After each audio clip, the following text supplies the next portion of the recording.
Silavê war baş hevanno me nîv saet bi reng dest pê kir hin amadekarî hebûn hin û çiyên deqeyên dawî hene. Ez îşev dixwazim ji wara behsa du mijarên sereke bikim. Yek hevdîtinên di navbera Îran û Amerîkayê de îşev pêk nehatin, sibê jî pêk nayên. Wisa xwe ye ji ber ku heyeta Amerîkayê neçû Pakistanê ya Îranê jî neçû wê derê. Pakistan bi xwe di nava hewldanan de ye dixwaze tiştekî bike lê bi ser nakeve. Niha hevanno em hema dest pê bikin. Yadin jî mesela Gulistan Doku'ye waliyê berê Dêrsimê ku kurê wî di cinayeta Gulistan Dokuyê de rola sereke lîstiye hem yani weke tecavuzkar tê sûcbar kirin. Em direkt suç nexistiye ji ber ku hê mehkemê biryar nedaye. İddiayên malbatê îddiayên derdorê hene hin şahid dibêjin.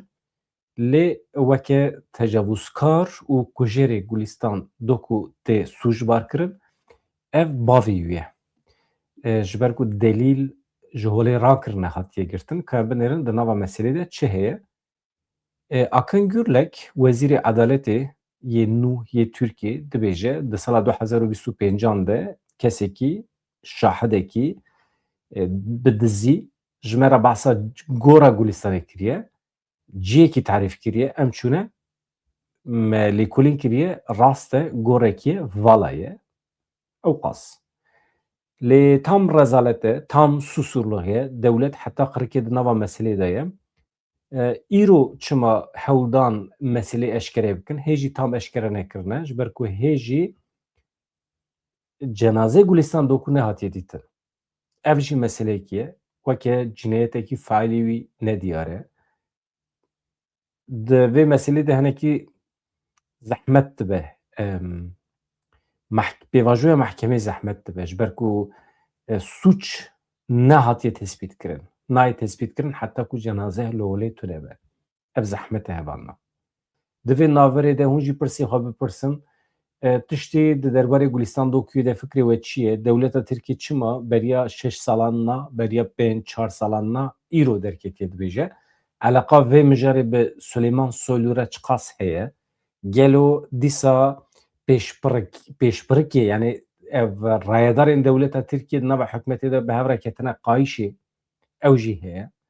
Dibe ku li hember hev û du bixwazin suîqastan pêk bînin, suîqastên siyasî, mesela Gulistan Dokuyê bi kar tînin.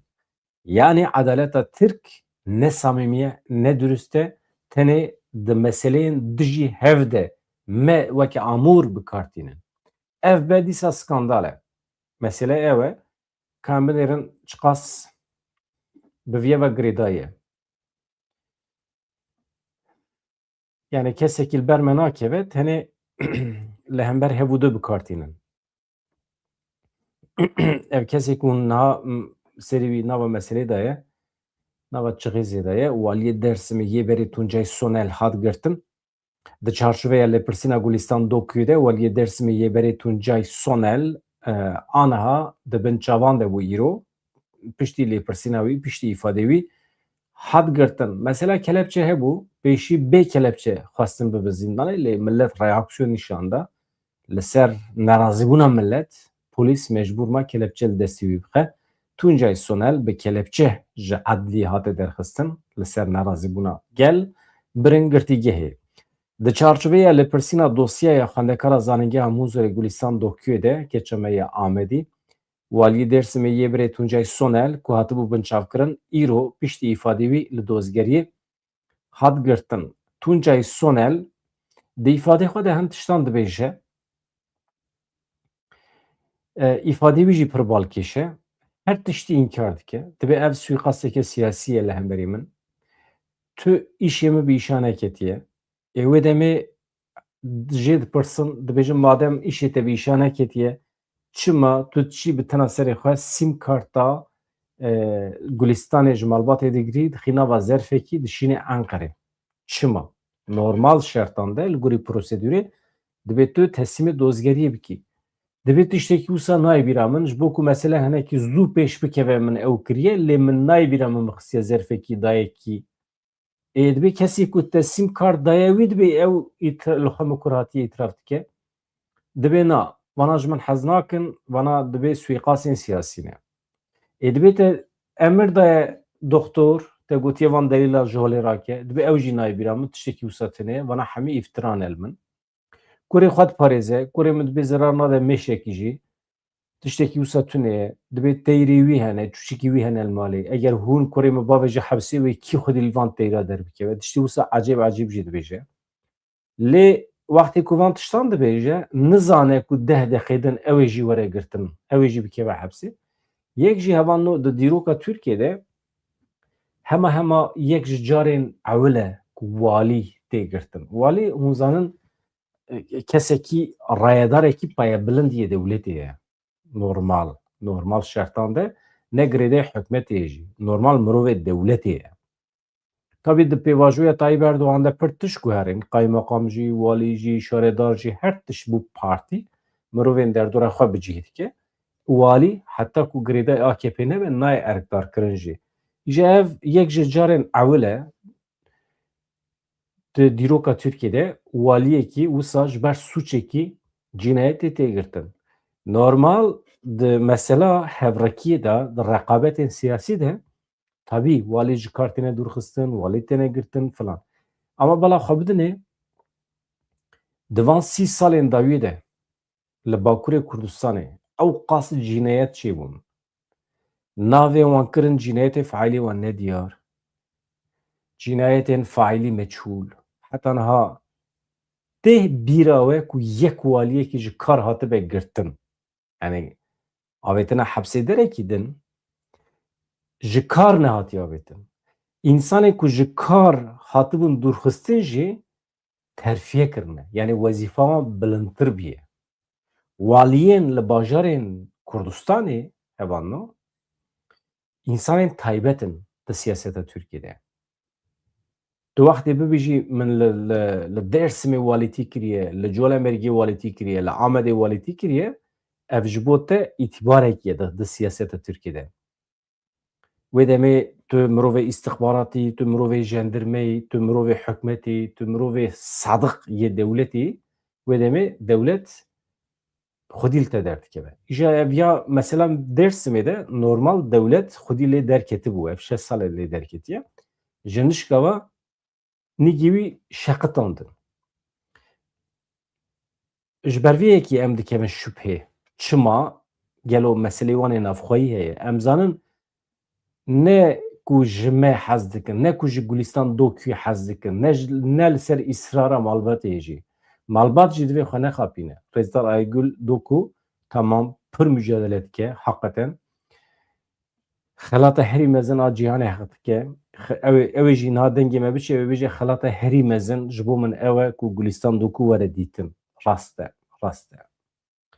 Îja ev Tuncay Sonel piştî ku îfadê xwe da îro li dozgeriyê bi sûçên delîlên sûç tune kirine, delîlên sûç veşartine, guherandine, pergalê asten kiriye ji bo ku ev cinayet eşkere nebe, sîstem xirab kiriye.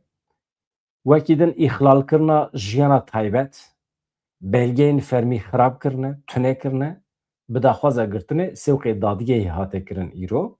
Dadgehê di derbarê Tuncay Sonel de bi aynî sûçan ew tiştê ku me hemî ji were got tabii weke cinayet di cinayetê de cih negirtiye rasterast lê delîl sûç ji holê rakirine, veşartine.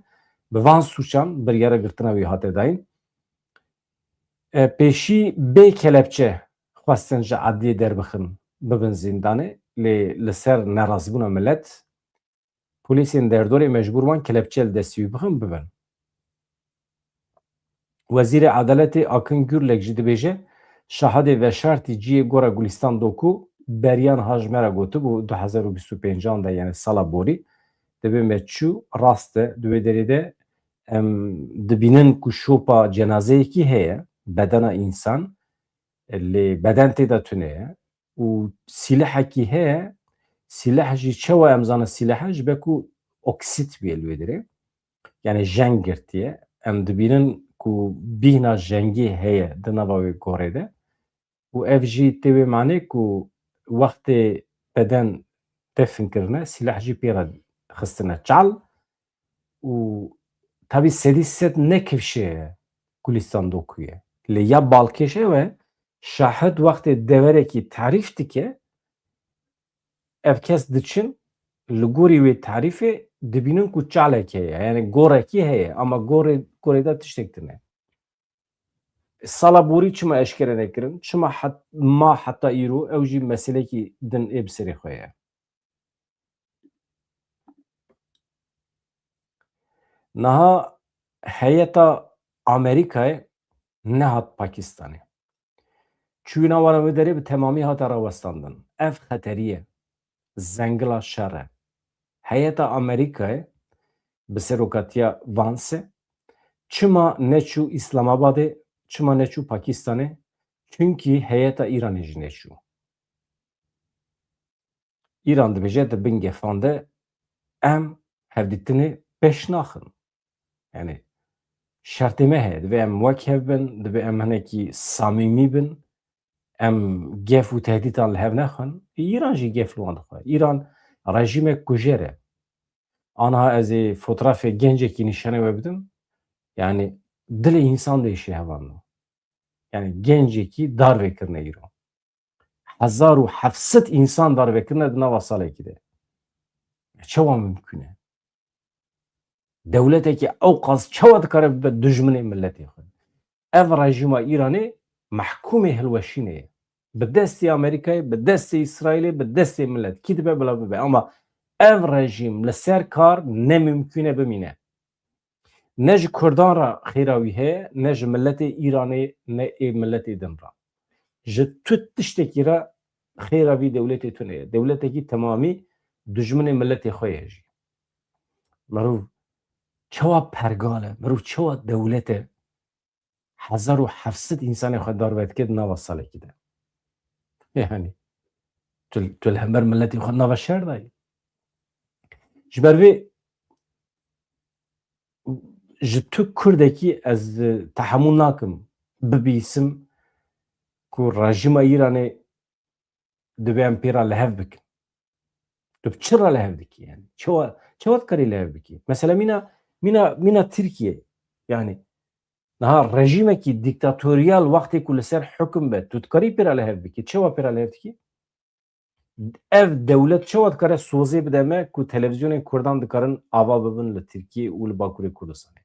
Çawa mümkün e? Yani numuneya telebîr li holê ye, telebîr merdan yanar da bi keda xwe, bi keda hevalê xwe zor bela kanalekî li ser YouTube'ê vekirin ya. Mîna ya me bû pêşî, hêdî mezin bû.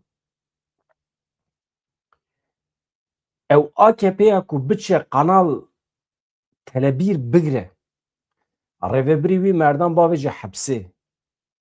Ma mümkün e cih bide me. Xuya ye mantıqa wî ye, mantalîte wî ye. Bi vê mantalîtê re demokrasî nabe, edalet nabe. Ev mantalîte ne di wê astê de ye ku karibe doza Kurd û Kurdistanê çareser bike. Ne wisa ye? Doza Kurd û Kurdistanê muhatebê vê meselê ancak ciwanên nû bin, mantiqekê demokratîk be, însanên durust bin, ku di rabordiya wan de cinayet tune bin, xwîn rijandin tune bin, hilweşandina bajar û gundên Kurdan tune bin. Di nava dosyaya wan yan suç da. Divê ev tişt tune bin, mirov dikare bi wan re li hev bike. Niha te wextê ku bi wan re li hev kir, têwê manê ku tu suçê wan efû dikî. Suç hene nayêne efû kirin. Tu kesekî nikare efû bike. Kesî cezayê xwe nekişandiye di rêveberiya dewleta Tirkiyeyê. Ev heş bajarê me çawa hilweşiyan? Ew însanên me di malan da wextê ku hatin gulebaran kirin, bedenên gencê me di erdê de kişandin, veya wisa wê li ortê bimîne yani. Wê tu suçdarekî tune be. Ha hûn ê bibêjin tu qebûl dikî bike, qebûl nakî ew ê cardim bikin. Yani kesekî nikare me bitirsîne yani. Yani çoyê dewleta Tirkiye, silahê dewleta Tirkiye yani ji bo me ne sebebê tirsê ye ji bo milletê Kurd. Çima bitirsî yani? Madem ki em ditirsiyan me çima dawa azadiyê kir. Yani salê heftê de xweş bû. em qarşê devletê nebana, devlet jî qarşê min nedibû. Meşxwara serî bitewanda, em bibana Tirk, em asîmile bibûna, belkî îro em serbilind bana bi Tirkbûna xwe. Belkî em îro huzûra me li cî biya, belkî di meqamên devletê de em bihatine ciyekî. Belkî îro televizyonên Tirkan belkî di destê me de bû. Em mêşxwara Tirkî bername çêkira. Yani ji bo tu Tirkî bername çêbikî îjab nake tu bi Tirkara li hev jî bikî. Maşallah Xwedê ji wan razî be, hevalê me bê zexta dewletê jî bi riza dilê xwe kanalê Tirkî ji xwe re bi rêve dibin. Hem jî li Orta Ewropayê. Ew Xwedê ji wan razî be, ew qet ne mesele ye. Yani ew xizmetkarên dilsoz ê doza asîmîlasyona Kurdî ne. Hevalekî hebû pir xweş tişt digot. Digot wextê ku mirov di weşanên xwe de, di televizyonê xwe de, di malê xwe de Tirkî biaxife, tê wê manî ku mirov beleş mamostetiya Tirkiyê dike. Beleş yani bedeva. Ya kesî wezîfeyê jî nedayê te ama tu bedeva mamostê vê pergalî yî. Çawa dibe?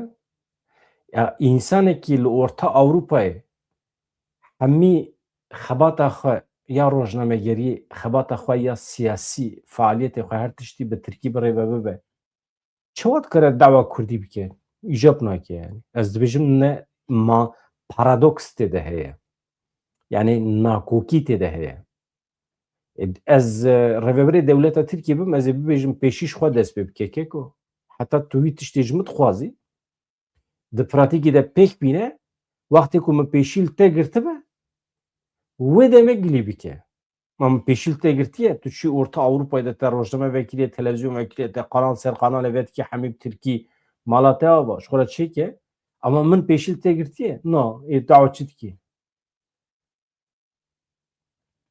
Te çûye li Ewropayê li ser înternetê dide weke dema Covidê de te perwerdeya Kurdî te daye dest pêkirin weke milletê Kurd? Na, te nedaye dest pêkirin. Ê çawa min pêşî li te negirtiye? Di vê manê de dibêjim. Niha ême hevano dawa me ya vê derê de em dibînin ku pergala heyî a li Tirkiye çima çûm ser mesela Tirkiye divê mesela İran û Amerîka de ji ber ku hemî girêdayî hebe. Mesela me, muxatabê me ê di vê pêvajoyê de, ê dawa Kurd û Kurdistanê de mirovê nedemokrat in. Nabin demokrat jî. Dewlet Bahçelî jî, Tayyip Erdogan jî. Her du jî nikarin bibin demokrat, mantalîta wan têrê nake, her du jî li ber mirinê ne. Ewladê wan jî ji xwe mîna wan in. Tiştek ku vê derê dixwazim bibêjim, rejima Îranê, dewleta Tirkiye cêwiyê hevin, weke hevin, her du jî mehkûmê hilweşînê ne. Bi van însanan re ne çorbetê vexwarin, ne gustê parvekirin, ne jî mirov dikare li ser eynî masê rûnê. Ev însan kêrfesend in. Yani îcab nake mirov jinûva bibîne. Ev gotina serhediyan hevando. Kêrfersend yani bêbext. Wextê firsendekî dibînin êriş dikin. Hûn çi dibêjin? Case dibêjin, case firsend hûn dibêjin. Wextê ku case li te tîne, fesal li te tîne, te têk dibe. Zimanê Kurd a eceyîb xweş e hevando. Li gorî nûçeya New York Timesê ji ber ku Tehranê bersiv nedaye daxwazê müzakereyên dewletên Yekbûyî Amerîkayê serdana cîgirê serokê Amerîkayê Vance ya ji bo Îslamabadê ji heta demekî nediyar hate paşxistin. İddia ew e ku Îranê di derbarê pozisyonên müzakerê de gava pêwîst navêtiye. Ji ber vê yekê heyeta Amerîkayê neçûye Pakistanê. Arayedarekî Amerîkî ji saziya nûçeyan re ragihand ku serdana ku biryar bû roja sêşemiyê dest pê bike, yani îro normal dest pê bikira, ji ber ku Îranê şertê Washingtonê bi cih neanîne, ev serdan hatiye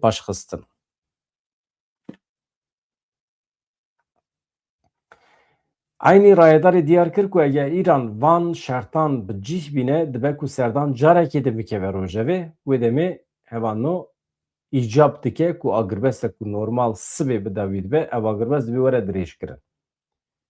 Hat destnîşankirin ku qesra spî yani Amerîka ji Tehranê li benda nîşaneyekî ye ku bixwaze yani amade be di pêvajoya müzakereyê de peymanekî imze bike. Amerîka dibe eger em bibînin ku ev însan amade ne wê demê em dikarin dîrek heyetekî bişînin Pakistanê ji bo hema dest pê bike.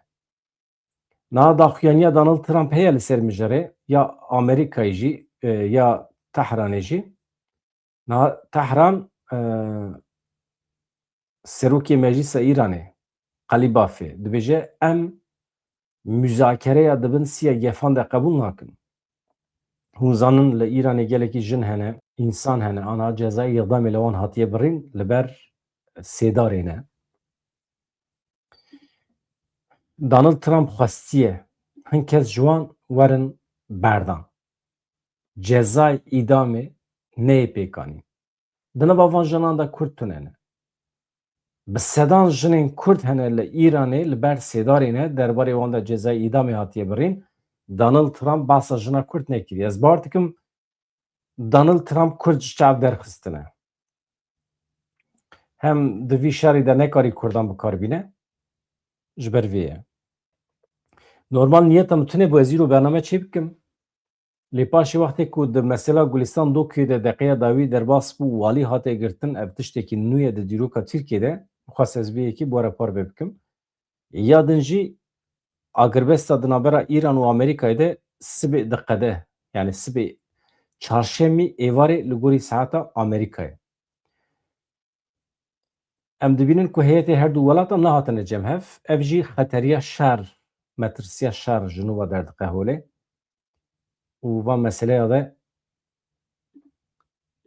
divê em hinekî agadar bin, tedbîrên xwe bigirin. Dîsa êriş, dîsa dron li ser başûrê Kurdistanê wê bidomin.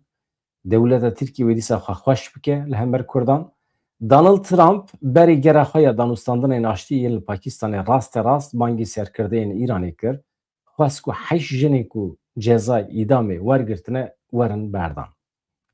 Donald Trump ev gav weke nîşaneya niyeta baş ya ji bo pêvajoya dîplomatîk ya di navbera Washington û Tehranê de pênasê kir. Trump got, ez bang li rêveberên Îranê dikim ku di demekê nêzik de bi nûnerên min re li ser masaya danûstandinên rûnê. Wextê ku Donald Trump ev beyanata xwe da, hê biryara taloxkirina hevdîtina nehatibû dayîn. Aniha biryar hatiye dayîn ku hevdîtinên Pakistanê ya bi temamî betal bibin, ez bar nakim bi temamî betal kiribin, hatiye taloxkirin. Lê dibe em dixwazin ku Îran niyeta xwe ya baş nîşan bide. Ez ê ji berdana van jinan gelekî kêfxweş bibim. Ez bawerim ev gava we wê bi rêzekê mezin were pêşwazîkirin di qata navnetê wî de ji kerema xwe re zirarî nedin van jinan. Ev ê ji bo danûstandanên me bibe destpêkeke gelekî baş. Rêxistina civakî ya bi navê Lawfare Project li New Yorkê navê wan heşt jinan eşkere kirin. Ew jin evano Bîta Hematî, Xezal Qeledarî, Gulnaz Nerexî, Venûs Hesên Nejat, Penah Movahedî, Ensiyeh Nejatî, Mensûbe Şebanî û Diyana Tahîr Abadî ne. Mesela navekî ku hûn nas bikin tune ji ber ku ev jin hemî di xwe pêşandanan de hatine girtin. Bîta Hematî jina ewil e ku ji ber xwe pêşandanên dawiyê li Îranê cezayê îdamê lê hate birîn. Wekî din hemî jinan yek bi yek de naskirin. Yani ez vî alî de wexta we negirim. Lê aniha kas binêrim deqa dawî de çi heye hevano. Îranê biryar daye ku tevlî hevdîtinên Pakistanê nebe. Yani biryara xwe eşkere kiriye. Tamam. Yani Kurd û Kurmancî em ji were bêjin Îranê dev ji hevdîtinan berdaye. Bi çikê xwe bawer e nizanim. Li vî xortî binêrin. Mesela ev birayê we be. kurê we be, gundiyê we be. Vê dîmenê tesîr li min kir. Ev xortê ku an hewin li ser ekranê dibînin anha tune ye. Vê sibê hebû. Îro tune ye. Sûcî wî çi ye? Tevlî xwepêşandanê bîye. Xwepêşandan li her derê dunyayê mafekî destûrî ye. Yani anayasal hak e. Tu ji bo mafê xwe, ji bo hilweşandina rejîmê tu dikarî tevlî çalakiyên protestoyî bibî. Çünkü tu xwediyê dewletî, tu milletî. Tu dikarî rejîman biguherînî, tu dikarî hikûmetan biguherînî, ji bo guhernî tu dikarî tevlî çalakiyan bibî. Heta tu însanekî ne ku jî tu dikarî tevlî her cûre fealiyetan bibî. Ev rejîma ku em dibêjin mehkûmê hilweşînê ye, van tiştan naxwaze, însanan darva dike. Bi xwe qatîl e. Ji ber vê yekê ye em mane nadin Kurdê me ku dixwazin bi van însanan re bidin bistînin. Yani li kudra dünyaya hatiye dîtin ku berx û gur diçin li ser masê hevdîtin pêktînin û ji vir û pê ve bila gurê dî berxa nexwe. Tev tiştê ku se heye? Derveyê xweza ye. Derveyê xweza ye. Gur çêbûye ji bo berxa bixwe. Dewleta Tirkiye, İran û Iraq û Sûriye hebûna xwe li ser tunebûna Kurdan ava kirine. Ew çêbûne, rejîmê wan çêbûne ji bo tunekirina Kurdan. Mübalağa dikim? Na. Kurd hebin ew tune dibin. Divê Kurd tune bin. Ji bo dewleta Tirkiye bi taybetî. Teoriyên xwe her tiştê xwe li ser vê ava kirine.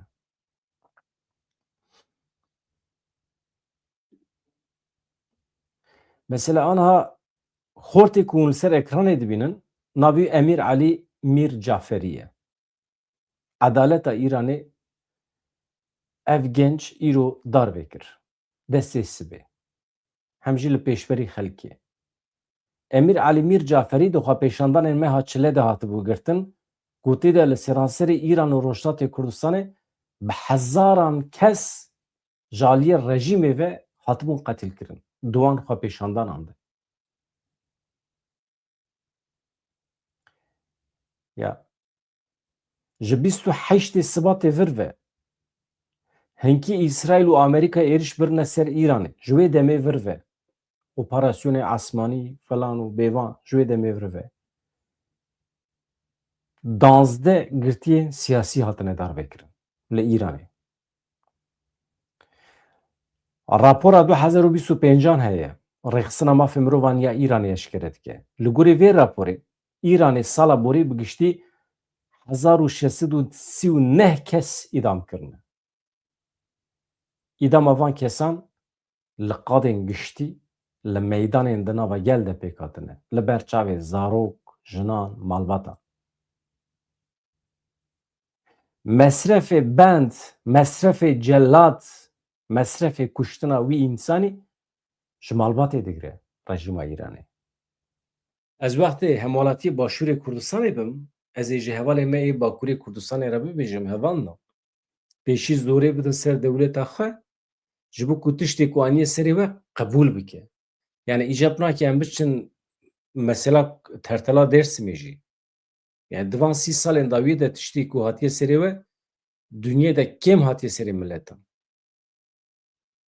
Yani tamam mesela Gaza he rast e lê Bakurê Kurdistanê jî jê ne kêmtir e.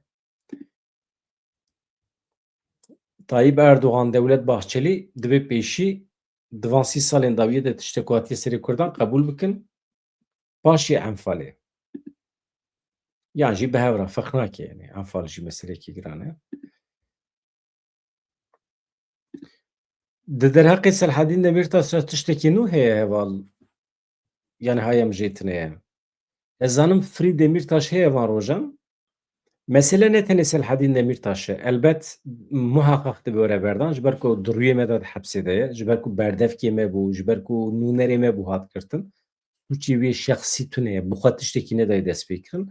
Tenê li ser daxwaza me ew ketnava siyasetê lê em jî xwedî lê derneketin. Ji bo yî însanekî mağdur e. Bi dewleta Tirkiye re na, ez bawer nakim bi van rêveberên dewleta Tirkiye re tiştekî çê bibe. Na.